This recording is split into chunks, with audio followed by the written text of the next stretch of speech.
The Full Circle Podcast. Compelling interviews and incredible tales from Colorado's western slope, from the mountains to the desert. Christi, Reece, and her team hear from the movers, shakers, and characters of the Grand Valley and surrounding mountain towns that make the western slope the place we all love. You'll learn, you'll laugh, you'll love with The Full Circle. Hi, everybody, and welcome back to The Full Circle Podcast. Super excited today to introduce you to someone that is fairly new to our community in a number of ways, but I'm really excited to get to know her also. It's Miss Dalida Bollig from the Grand Junction Business Incubator. Wait, is it the Grand Junction Business Incubator? The Business Incubator Center. Yes, the Business Incubator Center. Okay. Thank you for having me. Thank you for being here.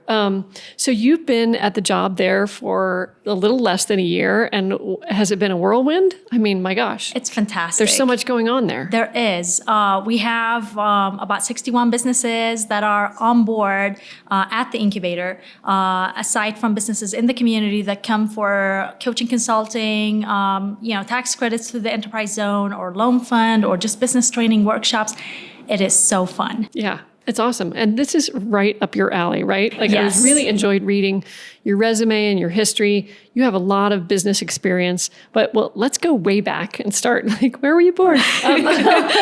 Because you're from Sweden originally. Yes. So, and you did a lot of work with business organizations in Sweden. So tell us a little bit about your upbringing and your childhood and your transition into the business world. So I come from a very entrepreneurial family. On my dad's side, they've been trades family, moving a lot in Europe. So we have a large chunk of our family in UK. We have some in the Netherlands, some in Sweden, with the East India Company, just kind of traveling, bringing spices and ceramics to Europe from East Asia, Southeast Asia, and India, and some other material.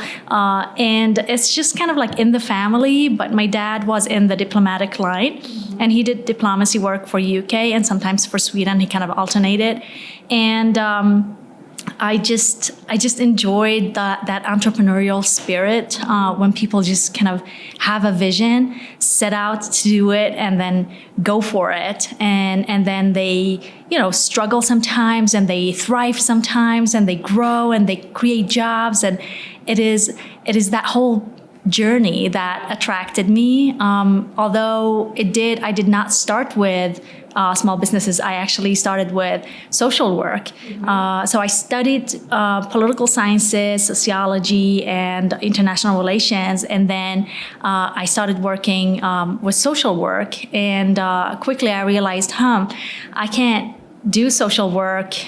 This is not me. I need to look at things from a macro level where I can look at the strategies and the policies that affects social work. So that was the catalyst of why I wanted to get into strategy. And then that took me somewhere else. Do you feel like your time in social work, though, as we do when we change careers, it definitely, you bring a lot of that and what you learned there to the new job? Do you feel like the social work helped inform your business acumen? I think in a way it did. It was very much around families and lack of network of support around families. And so it is a different system in Sweden where everything is kind of within the network of governance. Mm-hmm. And so healthcare and healthcare network services is very much well thought of. And there are very strict policies for help within the government and how to approach it. And I think that what I saw a lot of times is that whenever something may go wrong in society, say inflation, recession, an economic downturn of a sort, affects a lot of families at the bottom line way stronger than it would families that have accumulated some sort of personal wealth or family wealth. And they tend to have a struggle that is tough to approach from the outside because most of the people don't even know about it. And I think that kept me thinking for quite some time. And I thought the solution is policies, helping with policies, making sure that the policies are not blind to people's needs and families' needs, and being more holistic in building policies. Mm-hmm. And so did you think about getting into politics and in that sort of vein? Not politics per se, but definitely governance work. I was approached by the university for a fast track PhD. I finished my master's, but I didn't do my PhD. I decided to kind of put that on a break and pursue work with the government. So I started local government, and then I got picked up for regional government, and then I got picked up for missions outside of Sweden, and then I got picked up for high government. And it is then that I started seeing the bigger picture because regional government kind of started sparking my interest in how we regionally can attract jobs, businesses, growth to our areas, rural areas versus kind of like hubs of business, bigger cities. And then high government, it was on a completely different level. It was so fun because you're starting to look at economic development from a more kind of like the 10,000 feet view, and you're looking at the entire world as your playground, and regions become, continents, not just countries. And a small country like Sweden with 10 million can create so much impact, and the network of collaborations and diplomacy work that goes into creating that thriving network to promote business was just so thrilling. I had so much fun. Yeah, I can see it in your face. It's awesome. And was there an element to, because we were talking about traveling a little bit before we got started today, when you thought about international relations, like that's a part of the process that you enjoy as well? Yes. Learning about new cultures and... Yes. So I come from a very mixed background. So I have a lot of cultures and languages in my family. And so growing up, we alternated languages easily and often, and we traveled a lot. And so I just kind of adopted that lifestyle as I was working and living, and cultures and subcultures interest me specifically, and subcultures in areas that are smaller interest me specifically because usually they create things, and then those things become bigger rings, and you can actually follow that, and you can see how big the impact can become versus top-down method where someone in a big corporation creates a solution and then it needs to trickle down to the bottom kind of line or rural areas and whatnot. And so I think that traveling helped a lot because you get to see how ethnic cultural backgrounds think and innovate versus other cultures and backgrounds. And so you can compare on a completely different level. That's fascinating. Back to your languages. I mean, you speak an amazing variety of languages. I'm showing here Arabic, Danish, English, of course, French, Hebrew, Italian, Judeo-Arabic, Norwegian, Swedish, and Yiddish. Yes, I do. That's amazing. That's amazing. Yes. And that's not a repertoire that a lot of people have, right? That's an interesting combination. So do you have some Arabic heritage? I don't. I'm Jewish. Jewish heritage. Yes. Okay. So Hebrew and Judeo-Arabic was part of my family's heritage, and Yiddish. So I grew up with these languages, Swedish and English as well, French as well, because I'm part French. So there's a lot of languages that were spoken on a daily basis in my family. But I, at some point in my life while I was studying international relations, I thought world peace is something that I wanted to try out. And I wanted to travel to the Middle East and try my luck at creating a solution. And it's kind of naive now thinking about it, now turning 40, and I'm like, what? It's a beautiful thought, though, Dalida. It was good. Yeah. So I traveled, and I realized I can't really communicate with the people that I'm meeting, my friends that I'm making there, and all the families that I'm connecting with. I'm not really connecting with them on a level that we can intellectually have a conversation. And so I set out to learn Arabic, and it took me 13 years and a half to master it. It's 21, well, it's a little bit more than 21, but 21 main accents or dialects. They are extremely different from one another because they have other influences and other regional influences. But then I learned the standard language, so modern standard Arabic, which is kind of like news language. And then I learned every dialect I could get my hands on. So I traveled all over the Middle East and North Africa, learned, immersed myself And I'm proud to say today I speak it like a local. So that's awesome. Yes, and I get a lot of joy from connecting with people on that level. And watching their eyes go, wait a minute, you really know the language. Yes, and slang, and kind of like understanding the ethnic thinking or the ethnic cultural thinking about things, because it differs. If you're thinking linear or kind of in a more kind of compound way of ideas, or if it is more philosophical or more, in Sahara region, more animist kind of thinking. So there's a lot of differences and nuances that language can carry that we normally don't think about when we learn a new language, but it creates those levels of knowledge and kind of connection with people. Mm-hmm, definitely. I've experienced that in my travels, not to the extent that you have, but yeah, it's a beautiful thing to be in someone else's country and speak their language and understand them and those slang, little idioms and things. It's yes. Great. Talk about the diversity in Grand Junction or lack thereof. I mean, I wouldn't call Grand Junction the most diverse population in the state, in the country, but I'm sure from your business perspective, you see some diversity there. And how do you work with that? How do you use it to its advantage? And what are the disadvantages you see here in our community? I think it's a great question. I think that we do see some diversity, although it is, depending on what you compare with, there will always be differences, right? So if we're comparing with a metropolitan city, there's way more diversity and ethnic backgrounds that can be small businesses have can hire a large number of diverse individuals. I think we do still see a large number of diversity compared to other areas. We are de facto in a hub on the Western Slope. Grand Junction is the largest city. We do have smaller cities around us that are also thriving and have a population of 150-ish, 157-ish thousand. That's still an okay number to see. We do see some Hispanic small business owners. We see.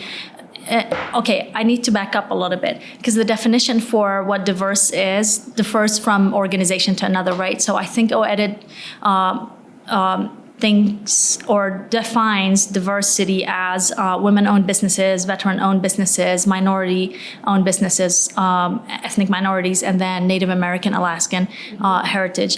And we definitely don't see that much Native American or Alaskan heritage here, but we do see a large number of women-owned businesses and veteran-owned businesses, and we are getting better at approaching Hispanic businesses. We just managed to, this past year, translate all our forms and everything on our website to Spanish. And we have a bilingual person on staff, and we have at all times someone who speaks both languages, where anyone that walks in through the door, if they have an appointment or not, if they need help in Spanish, we are able to provide them with that. Fantastic.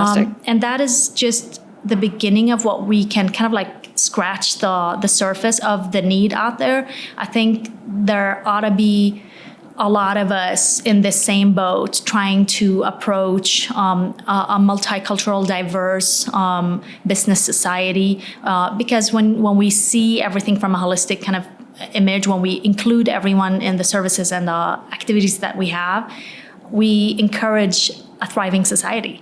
And I think we are slowly but surely getting there, but we really can't change the population formula, if I say. It is what it is, right? And we're working with what we have. Yep. That's awesome. You said something earlier when we were talking a little bit about social work versus business and support. And how does the role of the Business Incubator work to support families, which then support or supports businesses first, which then does support families, right? I mean, talk about that interplay of support with business and social work.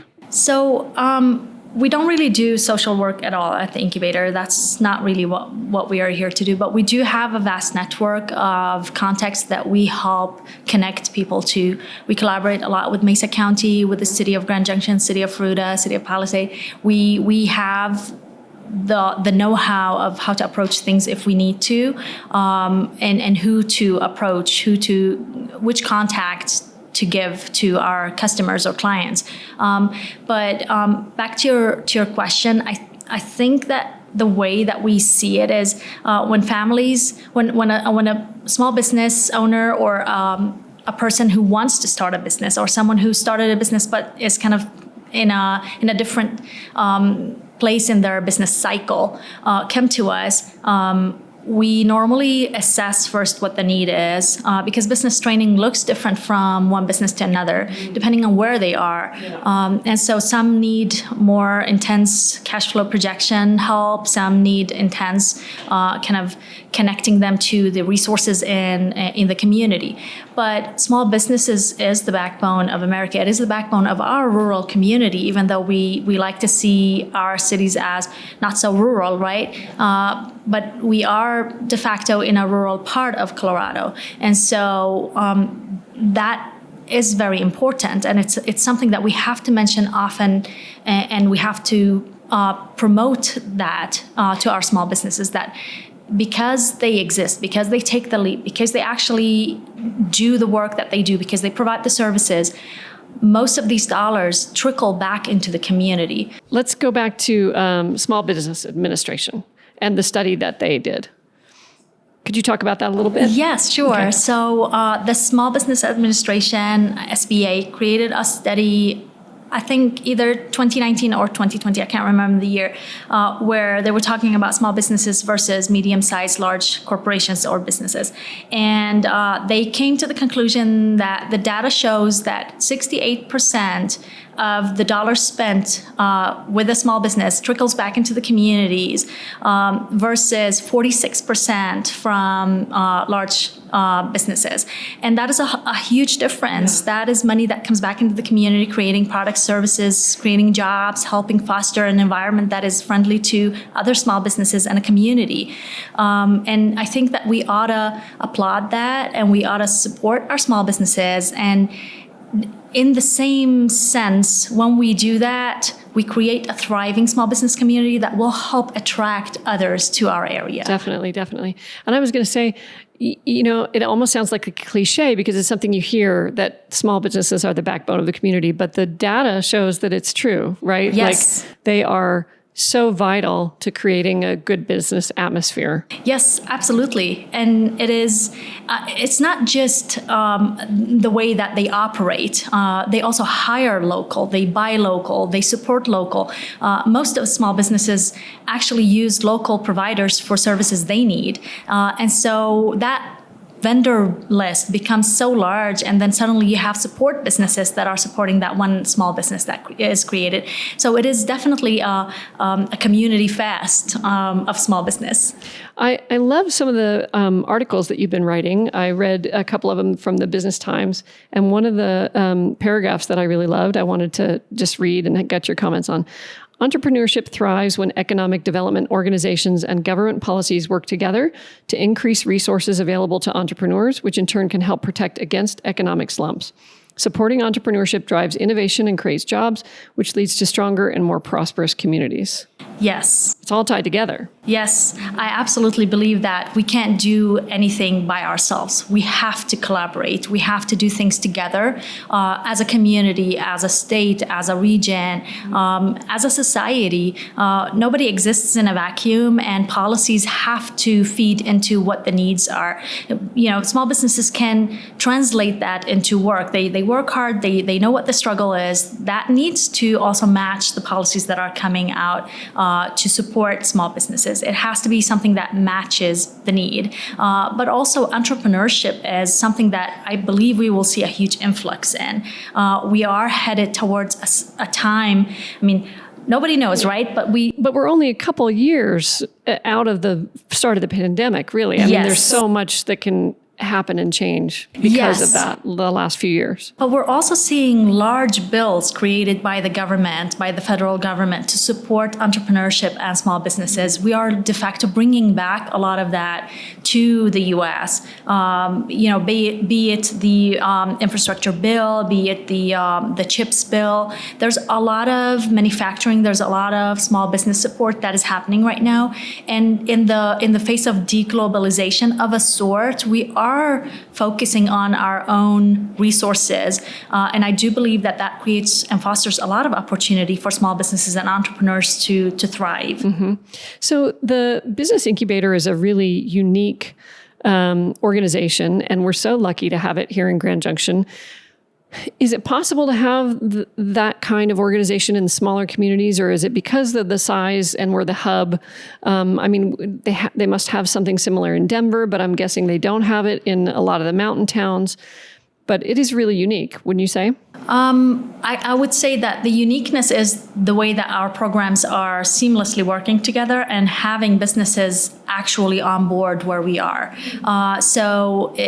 The model is not new. It exists elsewhere. And I believe that we are a network of multiple business training support incubators. But the Business Incubator Center is the oldest incubator in Colorado. I don't know about the only or the first, but it is the oldest. 37 years, multiple programs we have right now, 7. There's a lot of breadth and within the programs, there's a lot of knowledge. And these programs are here to support our community at low to no cost. Which is absolutely incredible. It's a huge resource. It is. And I think that we, throughout the years, have seen majority of the businesses that we help at the incubator continue thriving and growing. We have collected data throughout the years, and we have a rate of 80% of success after 5 years. So any business that goes through the Incubator Center's programs or business trainings and actually absorbs that, right? So goes through the training, has a success rate, and stays in business after 5 years. 5 years is usually the first 5 years of a business is usually the most vulnerable ones. And you're a small business yourself, so you probably relate a lot to that. Yeah. It's a lot, and I was a small business owner myself, so I know how many hurdles one faces the first years. There are so many things to learn. There's so many things to do, and it all kind of like comes at you. Like you have to perform. You have to hire. You have to make sure that you're paying bills. You have to make sure that it's a lot. Yeah, well, a lot of people and I love an entrepreneurial spirit, but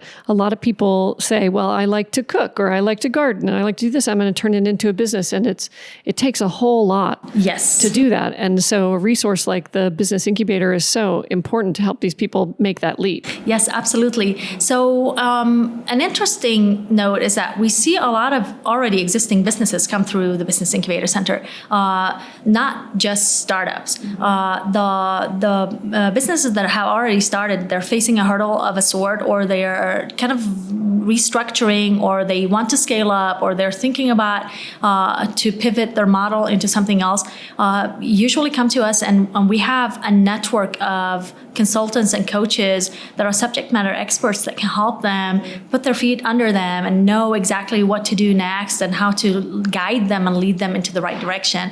And I think that it is such an invaluable resource to small businesses to have someone that is by your side, that knows how to go about growing a business and teaches this business acumen that otherwise businesses charge for, and you can get it, and then the payback is community. You create community, you root here, you create support businesses, you help grow your business, you hire people, you retain your employees. It is great. So fantastic. I love your energy and your enthusiasm for the businesses here. And do you love living here? I do. Yeah. I love Grand Junction. I think that my husband and I have been back and forth talking a lot during the pandemic about moving back. And it didn't really work out. But I'm so happy it happened. He is from here. Yeah. He was born at St. Mary's. He grew up in Gunnison. He studied at CMU, I think it was a college before it became a university. Yes. And at the time, he got his first job in Grand Junction. I mean, there's a lot of history that his family has here. We have so much family all the way from Gunnison, Uray, Ridgeway, Delta, Montrose, Grand Junction. They're all over the place. Oh, how fun. Yes. Well, circling back to the businesses that are currently in the incubator or businesses that you've seen over the last year, I love looking on your website and seeing the variety of businesses and all the logos. It just gets me really excited. Yes. Would you say that there is one category that kind of dominates the businesses that come through, or is it super diverse as far as what kind of businesses? So that's a great question. It is diverse because of the nature of the programs. So some of the programs are outward facing, like tax credits. It is really not just for businesses that are on board at the incubator. It is for any business in the community. So the enterprise zone tax credit is an incentive that everyone should utilize, and it's for both nonprofits and for-profits. So there's a lot of good things there. Some of the businesses are more inward-facing, like SBDC. It is coaching consulting for any business that comes through. I think the industry that we're seeing, we saw a lot of healthcare, take off, behavioral health businesses, but we're also seeing aerospace, manufacturing. I think we're heavy on the manufacturing side than the service side. But I mean, right now we are seeing amazing businesses. And I can just give one of the examples, and this is not to, businesses that are sustainable, like the earrings I'm wearing today by Confluence, that Woods. He creates furniture items from reclaimed wood from Colorado. So he goes, picks it up, creates furniture. With the leftover wood, the scraps, he creates coasters. With the leftover scraps, he creates jewelry. So it is, a very sustainable model. And it's very environmentally friendly. So this is one of the businesses. Then we have amazing food service businesses, like food trucks, like Sitto's, Arabic food, Kona Ice, Then we have Valkyrie recovery systems, recovering, parachutes recovering rockets.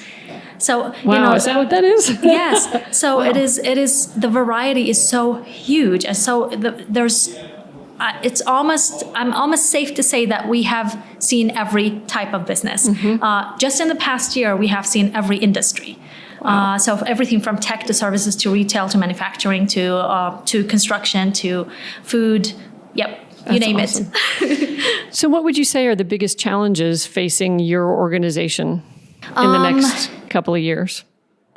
So I guess that's a great question. I guess challenges facing the community overall. We are rural, right? And we have to maintain the services and the support that we have to small businesses, because entrepreneurship thrives in areas that have a lot of resources and community support. I think that we are also in a place where we should start looking at how do we help fill the 4,000 slots for missing, daycare spots, so that we can help workforce come back or encourage workforce to come back. I think we are several organizations thinking and discussing about training and technical training and services done, and WCCC does a great job at that. But there's a lot of challenges to our community of small businesses overall, and one of them could be, something as simple as we need to build more buildings for businesses, so businesses can actually lease or buy buildings and run their business out of there. Aside from that, housing, it's all connected. Mm-hmm. It is. Daycare spots, attracting workforce, retaining workforce, training for workforce.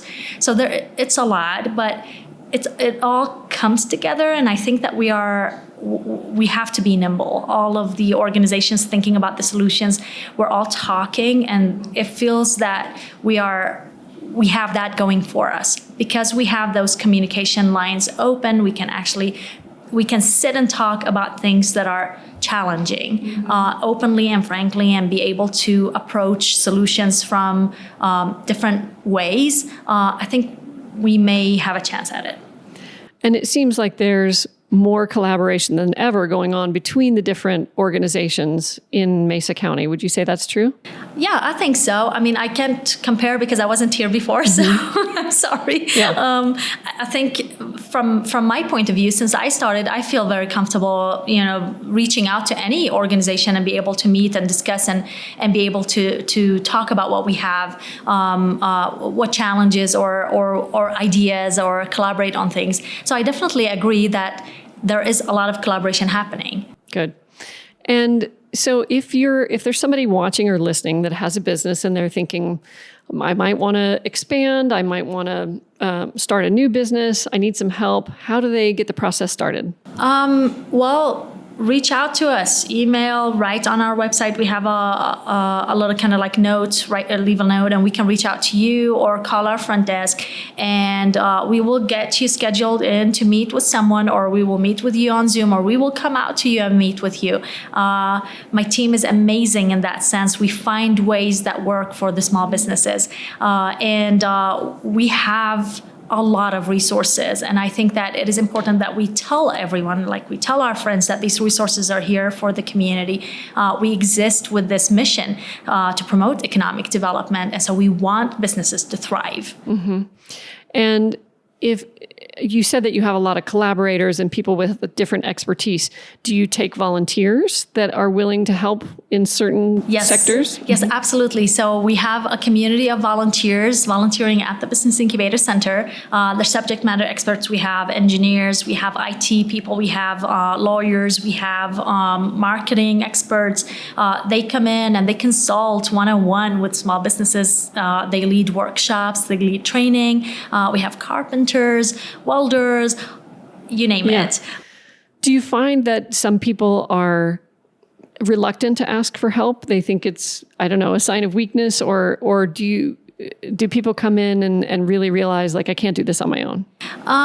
It's really both ways, right? I think the group of people that feel that it is tough to find or to ask for help, usually it's twofold, right? Either they're afraid to seem like they need to ask someone, or that they may think that there's a catch.